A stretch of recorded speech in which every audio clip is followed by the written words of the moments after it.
Netop nu, der skal vi jo rent faktisk en lille tur til Californien, fordi vi skal tale med en af de journalister, redaktører og forfatter, Peter Leyden, der har fulgt udviklingen aller tættest, og også har beskrevet meget detaljeret de enorme transformative kræfter, som teknologien altså har påvirket vores samfund med i de senere år, og vil blive ved med at påvirke samfundet med.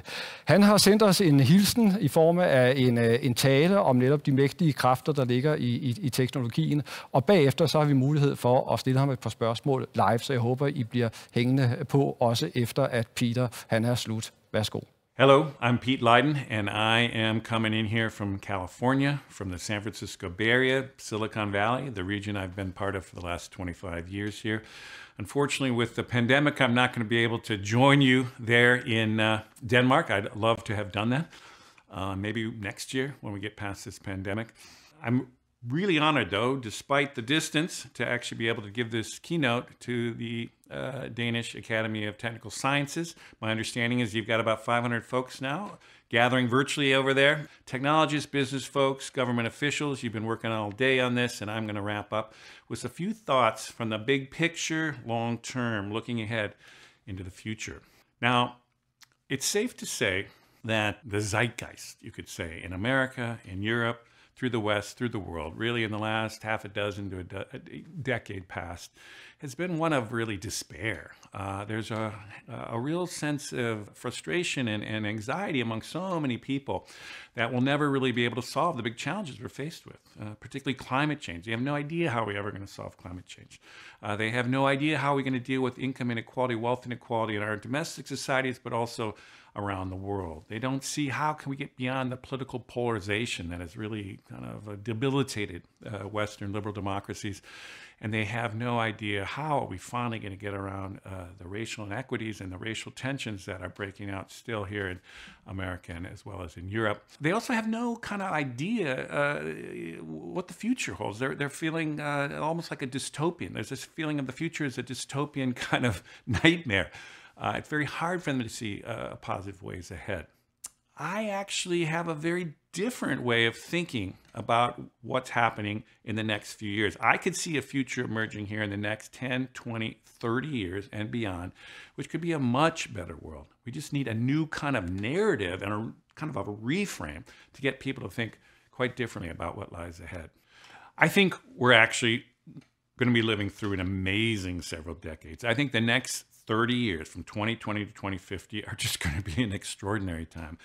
First of all, we're going to see not one, but three world historical tech booms, think of them as. We're going to see the second phase of the digital revolution, the kind of AI expansion of information technologies. I think we're also going to see a world historical shifts in biotech with genetic engineering and the like. And we're going to have go also through a huge transition in our energy technologies from carbon to clean. These three booms combined are going to drive a lot of economic growth, a lot of business opportunities. But together, they're going to really, I think, outweigh and outscale essentially what we saw in the last 40 years coming off the digital revolution. And I think it'll even be more than what we saw in the post-war boom of the 20th century. What's more is I think we're going to make huge progress on many of these challenges we talked about, and we're going to start to turn the corner even on climate change. Now, if you take one more step back, I actually think we're going to be seen with the long lens of history as a really extraordinary moment of world history. I think the period from 1980, the introduction of personal computers in the first phase of globalization, all the way through this century, including the critical next 30 years here of this transition, I think will be seen as much more widespread societal changes, a societal transformation coming off the technology booms, coming off the economic boom, and really changing the fabric of our society. So much so that I think with time, people in the next century will look back and think we really were going through more like civilizational change, something comparable to what we saw in the Enlightenment. And I'm going to make a strong case in this talk here, not only of what's coming up in the next 30 years, but how we actually are going through something comparable to what you saw 250 years ago or more with the Enlightenment. Now, first of all, you say, why should we listen to this guy? Well, it turns out I actually went through a similar exercise and a similar kind of look ahead into the future back in the mid-90s. I was one of the early folks that came to the early Wired magazine, worked with the founders there in the mid-90s when we really were just starting to understand the implications of the internet and the digital revolution, and also the first stage of globalization. While I was there, I essentially wrote a cover story here called The Long Boom with my colleague, Peter Schwartz, which was kind of a world-renowned scenario planner. And together we essentially told the story of the world. We called it The Long Boom, The History of the Future from 1980 to 2020. And this was written in the mid-90s. So in fact, we were looking ahead to the next 25 years of what was to come. And you wonder, well, how did we do? Well, honestly, we did pretty damn good. At the time, it was a very controversial piece. It went into a book that went into multiple languages, and for a long time was driving a conversation out of the Valley here on what was possible. And one of the things we said was, well, this Moore's Law, the doubling of computer power, was going to continue from that mid-90s through to 2020, and we were going to go from these clunky desktop computers at the time to these, super smart smartphones. And in fact, that's what happened. I mean, here we are. This is, by the way, in a logarithmic scale, meaning every time you go up by a factor of 10. So if this was truly going up, it'd be up through the ceiling of my little studio here. But anyhow, that just kept doubling through the entire time, from 1980 through 2020, actually, if you start in the 70s, inexorably doubling along, making more and more powerful computers. In 1995, about 25 million people were on the internet. Now, today, it's about 3 billion. You can see, again, the hockey stick of just inexorably going up. 60% of the world now is online. Those same little goofy startups like Amazon, they grew to the commanding heights of the global economy. Apple itself, the day the month, I should say, the cover story at Wired came out, Apple begged Steve Jobs to come back as their CEO because they were about 3 months from going broke. And yet now they're more than a $2 trillion company, one of the most valuable companies in the world. The entire global economy essentially was growing, all the different regions of the world, different times. And in fact, except for the little dip here recently with the pandemic, it's just been inexorably going on. So what about our period then? You think, okay, that was the past, not bad to kind of breathe life. But the point here is that we're going into a very similar situation now. Again, driven by some fundamental technology changes driving economic growth. In this case, we're going to start with the technologies, and I'll talk a little bit more about how that plays out here.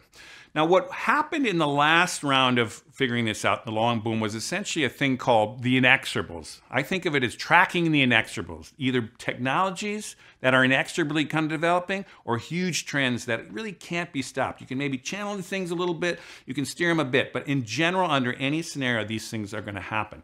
And so I did it back then, as we just talked about some of them, and here, in the next 30 years, I've come up with, close to a dozen of them that I just want to talk about a few of them for you here today. Now, just to give you a little bit of sense of how that works, let's just take, for example, universal connectivity. In the next 10 years, we're going to essentially have a situation where low-level satellites and all kinds of other different things that are in motion right now are going to actually bring connectivity to every single human on the planet, with a few exceptions. In other words, we're going to take on another 3 billion people under the internet, and it'll be the first time that we'll ever have all 8 billion people on the planet connected with pretty much high bandwidth connections and very powerful smartphones. Now you think, wow, that's something extraordinary. Now, right now we think, okay, in the developed world and even the developing world, we think there's quite a few people on the internet. This, for example, shows how many folks are on the internet. But here's the thing. These are the folks that are not on the internet. We've got half of Asia still to come online. We've got about 2/3 of Africa and the Middle East still has to come online. But in general, we've got a huge amount of people still coming. So this digital revolution has a lot more energy to go. We're entering the era of AI. And so on the backs of that, we're essentially going to get access to AI. So you're going to see over the next several decades what I would call ubiquitous AI. It'll kind of energize or inform or supercharge or empower almost all our tools. Now, one of them that's going to be a huge one is simultaneous language translation. Certainly within this decade, we're going to actually be able to get to the point where computers will be able to, in real time, with very much nuance, actually be able to communicate across all the languages in the world. We're starting to see the beginnings of it now through text-based things and some translation. But by the end of this decade, that'll be fluid and natural. Now that starts to be really interesting, because when we bring all these new people on, they're not speaking the lingua franca, the business language of English. But that doesn't mean they're going to be cut out of this global marketplace, this global kind of commons. In fact, they'll be able to understand and have access to all the things that we do too. Shifting quickly to biotech. We are now moving into an era of genetic understanding. Just 20 years ago, we hadn't even cracked the first human genome. And yet today, our understanding of genetics really was one of the key pieces in dealing with this pandemic in a quick way that we did. Our understanding of being able to track the genome of the mutating virus on a daily basis is something that was extremely important. And also this whole breakthrough of mRNA technologies, which has been developed over the last 20 years, was a huge part of developing this next generation of vaccines. Now, the biotech world is going through something very similar to the technology world in digital technologies. Again, here's another kind of logarithmic chart. You take what it took, $2 billion to sequence one human genome in the beginning of the decade here, 2000. Now it's down to about less than $1,000, and it's on its way to about $100 to take the average person's genome, actually crack the entire thing. Now this drop in price, again, exponential drop in price, is beating essentially what Moore's law, that doubling that I'd shown you before. It's essentially faster than that. And we're watching actually, because of that, the cost savings are essentially pushing into all kinds of different industries. Now, we've also, in just less than the last 10 years, cracked the CRISPR kind of breakthrough that actually helps us understand how to really precisely engineer genes. We are now into the new world of genetic engineering, which opens up the whole thing of synthetic biology. In other words, our understanding of genome, of course, applies to human health, but this applies to essentially humans are now going to be able to engineer the genomes of all living things. And so that means all plants, all animals. Ultimately, that affects many materials, even right down to our food, including meat. There's many ways that this is going to filter through. And one of the big boons about this is, in fact, we'll be able to, with luck, be able to build out much more sustainable materials, sustainable base forward. I think of it as we're really essentially going to build sustainable everything in the decades ahead. Now, this brings up then, of course, the third big category is the energy technologies, which is, people have been thinking a lot about. This too is hitting the same kind of dynamic, the same pattern that we've seen in digital technologies. So for example, let's take solar energy, which is essentially the classic example right now. The equivalent of essentially Moore's law was essentially the Swanson effect, which is if you go back to the beginning of that last era, 1980, it was about $76 a watt coming through on the solar cells at that time. It's now down to about 22 cents at the end of that 40-year period. And that's about a 350 times price decrease. Now, when the price comes down that fast, you then get the scaling up of essentially people buying it. This is like getting in the hands of everybody now. Now, it's got a long way to go to displace carbon, but remember the 90s and remember that hockey stick growth that came off the breakthroughs in price. Same thing now. We are now clicked into the exponential growth of solar. Again, a log scale, doubling up and up. And in fact, what we see is essentially the doubling of solar over the last 20 years. The doubling and doubling, the exponential growth on that logarithmic scale next 20 years. Now, if we had time, I could do the same thing in electric mobility. The cost of batteries coming down, the growth in electric vehicles going up. We're watching this happening again and again. We don't have the time to go over that kind of proof, the details, but take it from me, we're watching this all across the board. All three of these technologies are exploding in growth and accessibility, and they're starting to really scale. Now, anytime you introduce fundamentally new technologies into an economy, essentially it drives long-term growth. I mean, what in historical terms you think of as long booms are essentially usually driven by new technologies, creating new industries, which bring out all these new economic opportunities, which grow all these kind of growth opportunities. And in fact, that is essentially what drives over time the economic growth. And we've got a triple whammy driver going through this period. Now, we can't just expect technological changes or economic growth to solve our problems. We've tried that the last 40 years with a more hands-off approach. The market doesn't solve these things. Clearly in this next era, we're going to have to see some much more concerted focused political will, and some fundamental drivers coming through government. Our collective action as a society to solve these challenges is going to take a different kind of politics.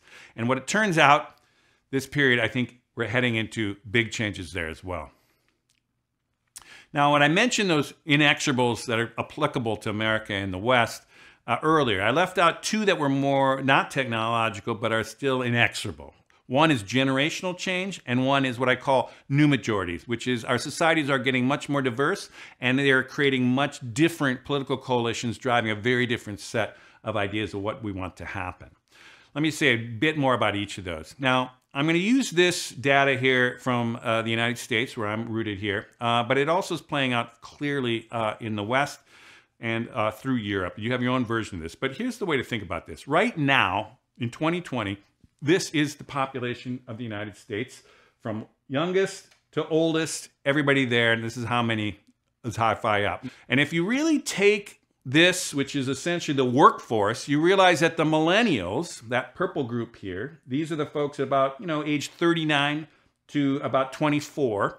They're the big generation now. They're the dominant generation. They're the generation that used to be the comparable counterbalance to what the boomers were. That is essentially now. If you push this out and throw that same kind of lens on the kind of workforce, you've got the entire Generation Z by that time. These are the kids born about 1997 to 2012. They are essentially very similar to the millennials in terms of their attitudes, which gets to that in a minute here. They have a very aligned politics, and they will all be essentially voting adults, 18 or older, just in 10 years. And as we see here, all the baby boomers will be of retirement age, assuming that happens about 65, or will actually be seriously dying off on some level. This is just 10 years from now, folks. This is what's going to be driving our societies. Now, the one thing to know about both the millennials and Generation Z is they have a very different worldview and a very different set of attitudes than the boomers did. And because of that, the politics is going to change along those lines. One more point about politics. Politics, over the course of history, does have patterns. It does shift over time in ways that are recognizable and can be seen over the course of history. This is definitely true in America, and it has its same echo in European Western democracies. So for example, if you go back to the post-war world, coming off the war, 1940 to 1980, you saw very similar politics, what we would call a progressive politics. This is a government using it as a force for good, driving big infrastructure investments, spreading the wealth more equitably through society, essentially associated in your case with the welfare state, also in our case with the American version was essentially the New Deal society and the Great Society of that time. On the other hand, with time, those same kind of systems, they kind of lose their dynamism. They kind of fall into disrepair. They come by rote. They need some revitalization. And so the political eras often then swing to what you'd call a conservative era. This is more pro-business. They think of less of a role for government. They talk more about freedom is more of how people can actually do more things, have pulled back government regulations. This has been consistently over time. In this case, we know from 1980, Ronald Reagan, Margaret Thatcher, all the way to Merkel and others in Europe, there's been a kind of conservative era for the last 40 years. Well, I would strongly say that what we're seeing now is the swing back to another progressive era. And what we're really seeing here in the beginnings of it is just starting, but you're seeing it even with President Joe Biden actually coming around with making transformational moves and shifting the role of government right in front of our very eyes here. The first year out of 2020, by the way. I think this is just a taste of things to come, and I think others behind him, particularly younger people, are going to drive that. And along the lines I said here, it's also going to be happening throughout Europe, and I think in many respects throughout the West. Your European version, with Denmark here, Northern Europe in particular, you folks have got your own version of all these things. You're very technologically advanced. You would jump on these technologies early. You're very economically dynamic. You're actually going to be on these trends early as well. You've got reach all around the world. You folks are playing your own version of this. This brings up the final piece I want to talk about, which I alluded to in the beginning. How it's not just the next 30 years that are going to be an extraordinary moment in time here, but I think really if you think about the entire period from 1980, the introduction of computers, personal computers, all the way through to 2100, 120 years, that it's going to be much closer in the amount of change to what happened in the Enlightenment, which I would call civilizational change. So if you take the Enlightenment, roughly say 1680 to 1800, You can debate a little bit about the edges there. But that period, I think, has uncanny parallels to what we're going through today. I think, in fact, it's right down to about the same 120 years, 1980 to 2020. Our transformation, what I call the transformation, is going to be very much what happened in Enlightenment. And I'll say a few things about that to make you think.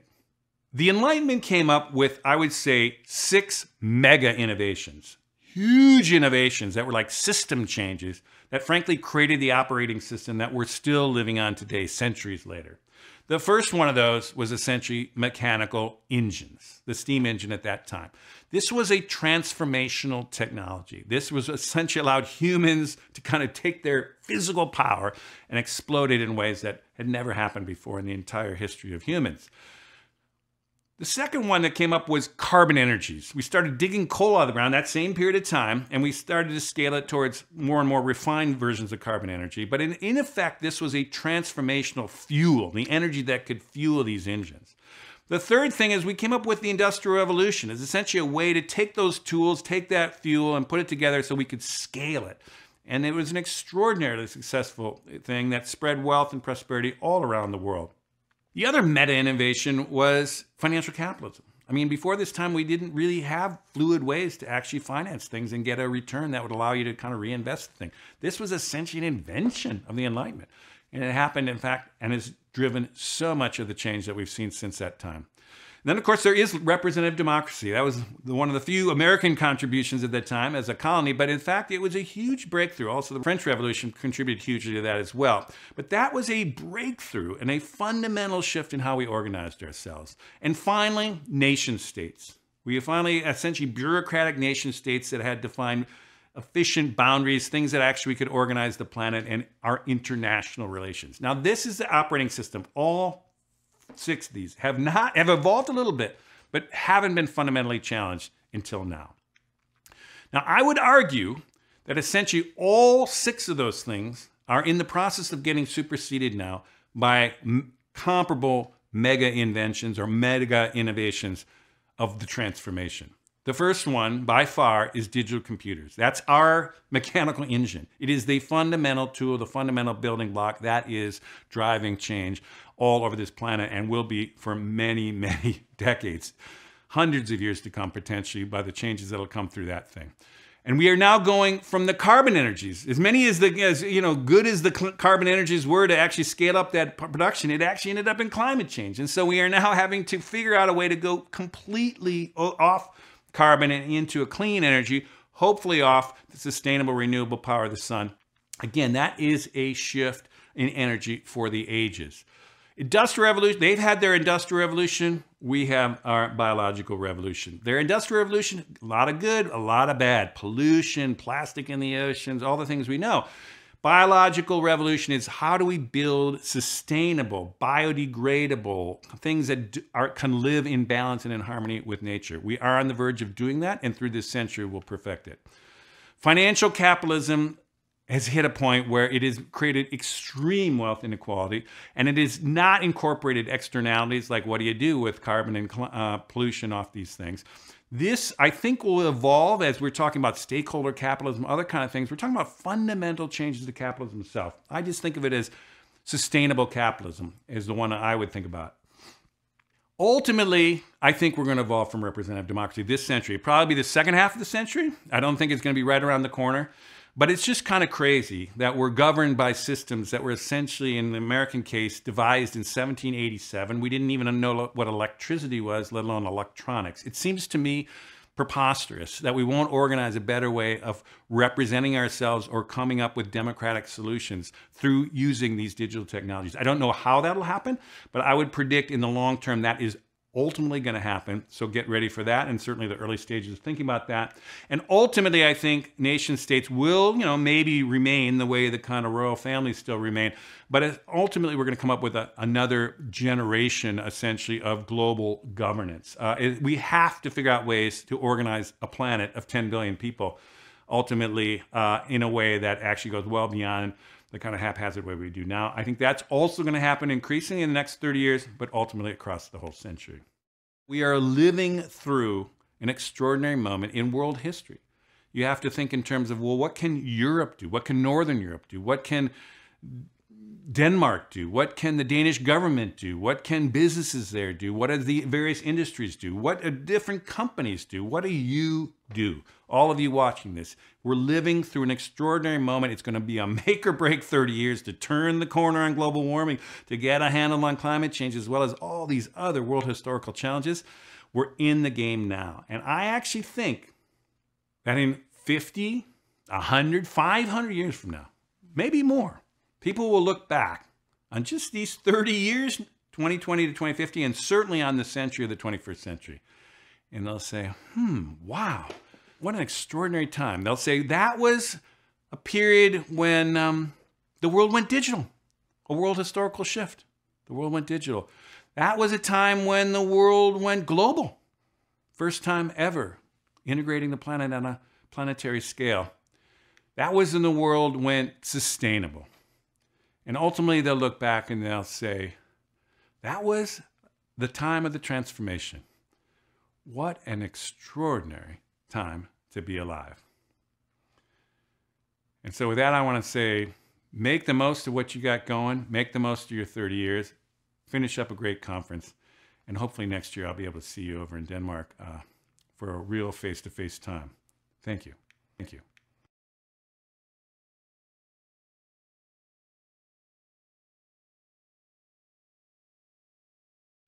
Som jeg lovede for lidt siden, så er det sådan, at Pete han rent faktisk han vil være med i den sidste del af konferencen, netop hvor vi er ved at lukke ned, og vi har fået muligheden for at stille ham nogle spørgsmål. Han sidder parat i Californien, og hvis vi får lavet forbindelsen til ham nu, så vil jeg sige velkommen til ham her i København. And good to see you, Pete, in California, and thank you so much for a fantastic speech today.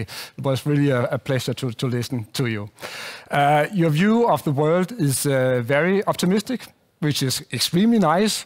But I have one question for you, maybe a bit more pessimistic, because I think a lot of people, they will say, if you are witnessing the world right now, then you see this tension which is growing between the China and the US, and there's almost a technological battle going on. What does that mean for the world? Well, you're absolutely. First of all, it's great to be here. Coming in from California, I'd say good morning, but I guess it's good afternoon for you folks. Exactly. But you are correct. There's really two global systems that are really playing themselves out here, and it's even more cleaving. The internet itself is kind of cleaving in ways that is quite. I had not been anticipated. But the two ways I would think about this in China's case is the West, liberal democracies, which is not just America, but all of Europe, the entire systems, I think, that we have right now are atrophying. They are not as vigorous as they were. They are not as effective as they are. They are not as vital and vigorous as they were. And I think it really does need a fundamental reinvention. And I think we really need an upgrade. And that's partly what I was talking about in that civilizational piece that I was talking to at the end of the talk there. China has a more authoritarian view of what's going on. Their systems might actually be more applicable to certain parts of the world, the developing world, frankly. And I think it is going to be a battle between two definite systems. Now, that said, my long-term view is there's no way we're going to solve climate change without really close cooperation with China. And so the other way to think about it is China's authoritarian system allows it to move fast, shift immense resources, and actually get things done in ways that the West is really struggling with right now.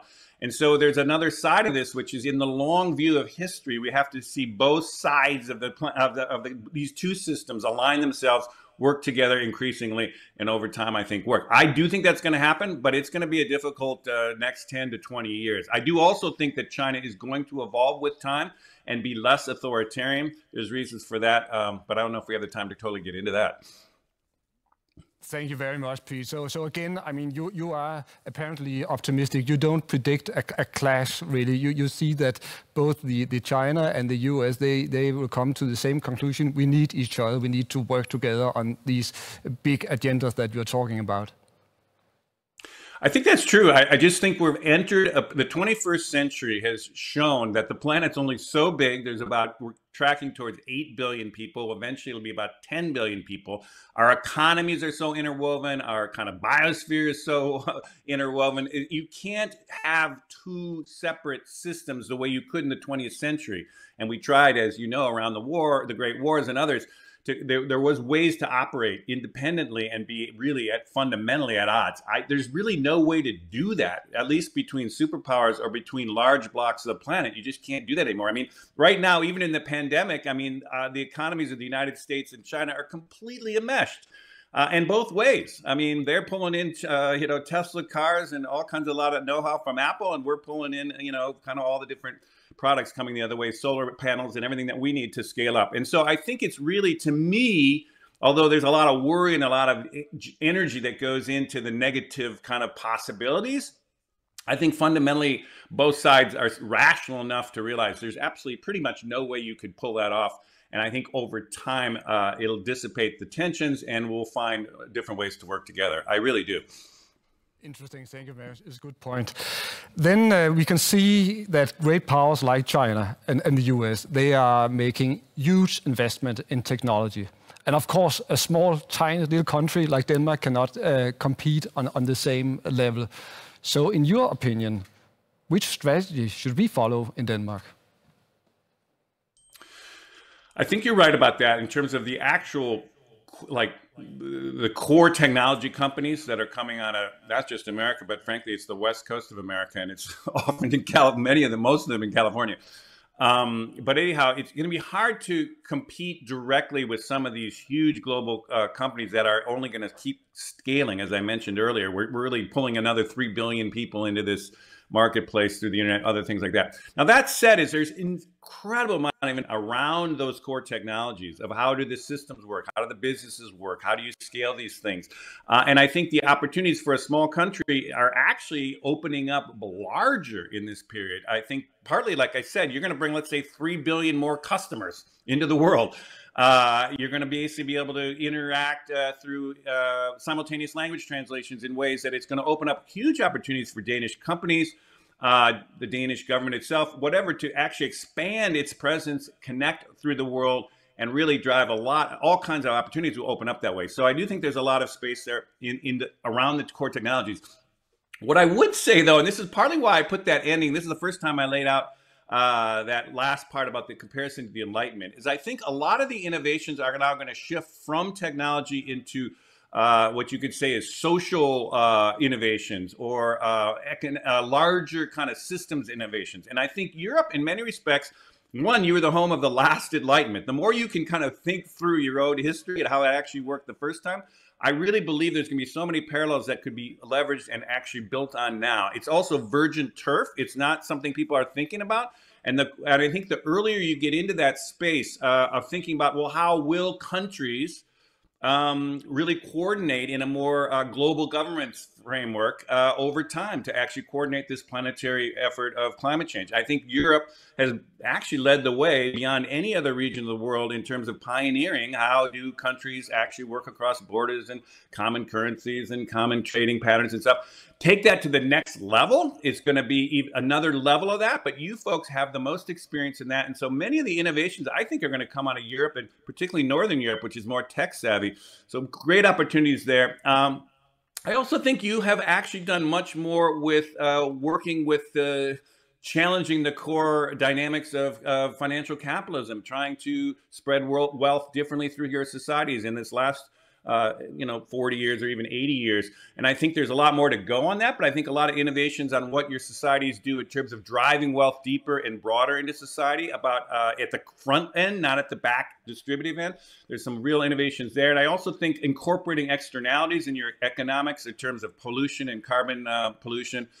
There's all kinds of innovation that is not about, hey, I'm a Google or hey, I'm an Apple, but it's about, but they're just as fundamental to the reinvention we have to go through that's going on now. And I think there's a ton of space for that. In some respects, a small, relatively more homogenous country like Denmark actually might be in a better position to experiment, to try things out, test out new systems, prove the prototype, the model, and actually allow other big, more lumbering countries like the United States, over 330 million people, to kind of actually borrow from it. I also think, so anyhow, I do think there's a ton of opportunity. I think it's really, the time now is to reframe the idea of what is coming and how many opportunities are coming, and realize that we're not in a difficult, despairing time, but we're in a opening up, booming kind of growth time.